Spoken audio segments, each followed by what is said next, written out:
सावे हरे हरे भरे।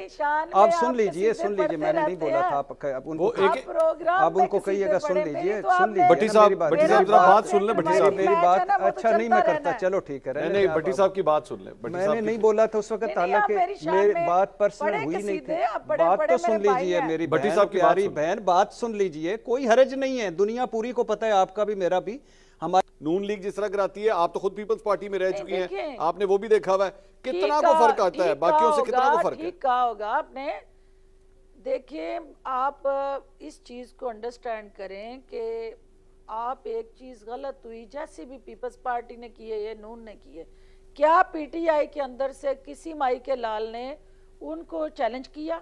क्या वो गया इलेक्शन कमीशन की ये जमातें जो इलेक्शन करा के कागजात लेके आई हैं, या ये इलेक्शन कमीशन के पास जो डेटाबेस जमा करा रही हैं ये फेक है, फर्स्ट है, 2 नंबर है, या ये इलेक्शन कमीशन या उनके अपनी पार्टी के कायदो ज़वाबित के खिलाफ है? को गया?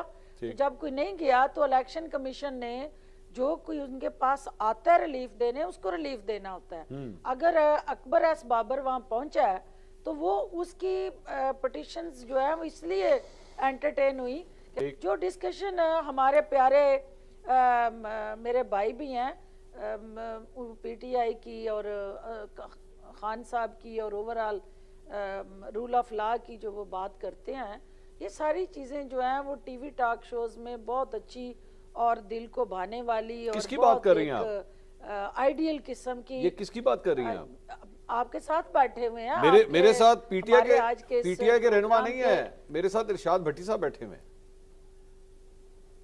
मैं इरशाद भट्टी साहब को कभी भी पीटीआई से माइनस नहीं कर सकती, और मैं ये समझती हूँ कि मेरा भाई जो है वो सहाफ़ी ज़रूर है, लेकिन उसके साथ साथ उसकी एक अपनी ज़ाती ख्वाहिशात, अरमान और कुछ ताल्लुक़ वास्ते और कुछ उनका है ना उस जमात के साथ लेना देना। तो वो जो बात करते हैं वो ठीक कह रहे हैं कि ये जमात जो है उसको इस वक्त जो है वो ज़मीन बोस है, तो इसको और ज़्यादा चित ना किया जाए। कि इरशाद भट्टी साहब को ये पता है कि जो सियासत के उस खेल के रूल्स हैं उसके अंदर फाउल की गुंजाइश किसी के पास भी नहीं होती, और जो फाउल करता है वो रेड कार्ड हो येलो कार्ड हो वो उसको देख के ग्राउंड से बाहर जाना पड़ता है। अब इमरान खान साहब का या पीटीआई का जो फाउल है वो रेड कार्ड के साथ ग्राउंड से बाहर है, तो उन्हें वेट करना चाहिए। और ये नहीं होता कि अंपायर जो है ये उसके ऊपर मुनहसर होता है, रेफरी के ऊपर है, कि वो एक मैच के लिए बैन करे, वो 2 मैच के लिए बैन करे, कितनी सजा देता है उस रेड कार्ड की बेस पे। जी भट्टी साहब, जब वो उसको दोबारा से ग्रीन कार्ड देता है तो फिर वो ग्राउंड में आके खेलता है। वैसे मैं वैसी एक करेक्शन सिर्फ यहाँ पे कर दूं कि रेफरी अगर किसी को रेड कार्ड दिखा दे फिर वो ग्राउंड में वापस नहीं आ सकता। येलो कार्ड दिखाने के ऊपर वार्निंग होती है, रेड कार्ड दिखा के ग्राउंड से बाहर आता है, फिर वापस नहीं आ सकता। पाबंदी होती है ना। जी पाबंदी होती है। अफसोस होता है कि 90% उम्र हमने इस चक्कर में ज़ाया कर दी कि लोग क्या कहेंगे। आई डोंट केयर कौन क्या सोचता है। मैं जब तक हूँ, हाँ एक है कि मैं अल्लाह को जवाब दूँ, अपने ज़मीर को जवाब दूँ। उसमें अगर इमरान खान फिट होता है, I love to talk to him, मैं उसके साथ खड़ा हूँगा। इमरान खान जैसा कोई बंदा और आएगा तब्दीली के नारे मारेगा, मैं उसके साथ खड़ा हूँगा। मैं इस मुल्क में तब्दीली चाहता हूँ। अच्छा। फिरदौस आशिक अवान साहबा की खुश नसीबी है जो मेरी बदनसीबी है कि मैं एट ए टाइम पहले परवेज़ मुशर्रफ साहब का तर्जमान, एशिया का सबसे बड़ा लीडर, फिर चौधरी शुजात के बाग सावे हरे भरे। आप सुन लीजिए मैंने नहीं बोला था आप उनको कहिएगा सुन लीजिए भट्टी साहब बात सुन ले। भट्टी साहब मेरी बात अच्छा नहीं मैं करता, चलो ठीक है। नहीं भट्टी साहब की बात सुन ले। मैंने नहीं बोला था उस वक्त, हालांकि मेरी बात पर्सनल हुई नहीं थी। बात तो सुन लीजिए मेरी भट्टी साहब की प्यारी बहन, बात सुन लीजिए, कोई हरज नहीं है, दुनिया पूरी को पता है, आपका भी मेरा भी, हमारी कोई वैल्यू नहीं है इन लफ्जों की। बात सुन लीजिए, परवेज मुशर्रफ जिंदाबाद, चौधरी शुजात जिंदाबाद, जरदारी साहब, बिलावल भुट्टो एशिया के सबसे बड़े लीडर जिंदाबाद, इमरान खान मुस्लिम उम्मा का सबसे बड़ा लीडर, बाकी सारे जोकर्स। मैं कह रहा हूँ जी, कमेंट तो आपने किया ना, मैंने तो नहीं किया, लेकिन अगर आप यार ये क्या, मैं बंद कर दूं यार, ये क्या गुफ्तगू, मैं इसलिए कह रहा हूँ इसको, इसलिए मैं इस पे यार ये गुफ्तगू करने के मैंने देखे एलिगेशन कौन सी थी, ڈاکٹر صاحبہ آگے، ڈاکٹر صاحبہ یہ پرسنل گفتگو ہو جائے گی. اگر کہتے ہیں تو وہ ساری میرے پاس ہے شیٹ. جی لے آئیں. یہ کیا یہ چھوڑے ڈاکٹر صاحبہ آگے چلتے ہیں. ڈاکٹر صاحبہ میں بھی تو یہی کہہ رہا ہوں، اب یہ پرسنل گفتگو نہیں کرنی چاہیے، آگے چلتے ہیں. آپ نے چونکہ پروگرام کے کانٹینٹ پہ بات کریں نا.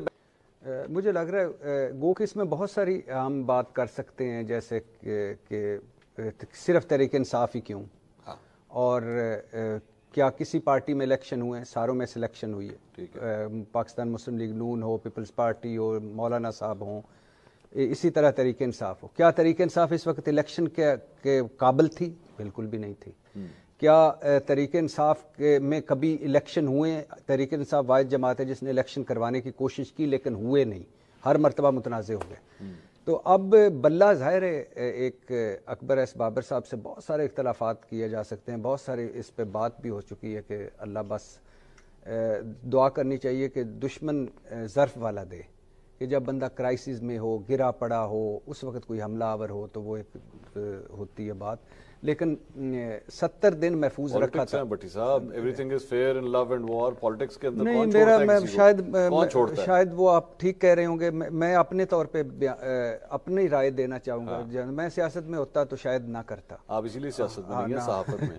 ہاں تو مجھے بڑا کوئی بھی کرائسس میں ہو تو عجیب سا لگتا ہے کہ اس پہ حملہ آور ہو جانا.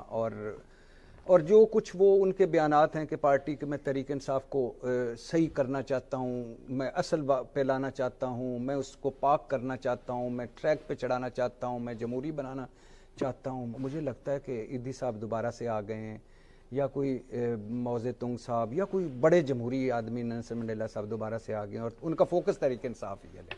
باقی تو وہ تو خطرے میں ہے بلّہ، ڈیفینیٹلی خطرے میں ہے، کیونکہ مجھے لگ رہا ہے کہ فیصلہ تو الیکشن کمیشن نے کرنا ہے، لیکن جس طرح کے الیکشن کمیشن پچھلے فیصلے ہو رہے ہیں مجھے لگتا ہے کالعدم دے دے گا. ناظرین آپ نے ویڈیو ملاحظہ فرمائی. ناظرین جرأت مند اینکر ارشاد بھٹی صاحب نے فردوس عاشق عوان کو ایک حقیقی آئینہ دکھا دیا. کیا بات کی ہے ارشاد احمد بھٹی صاحب نے کہ اللہ تعالیٰ کسی کو دشمن بھی دے تو ظرف والا آپ جیسا وقت کا پجاری کسی کو نہ دے.